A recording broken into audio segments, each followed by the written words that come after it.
The most important milestone in education is the free mid-day meal programming, which was implemented by the former Chief Minister of Tamil Nadu, K. Kamaraj.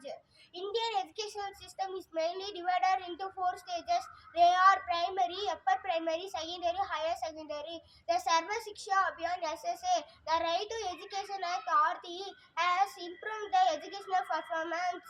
The Sarva Shiksha Abhiyan SSA, Educational for All, was launched in the year 2001. Objectives of Sarva Shiksha Abhiyan: increasing the enrollment in primary school, getting access to the free and the compulsory education for children up to age 14, improving the quality of education. Samkara Shiksha subsumes the 3 schemes of Sarva Shiksha Abhiyan SSA, Rajasthiya Madhyamik Shiksha Abhiyan RMSA, and Teacher Education TE. Thank you.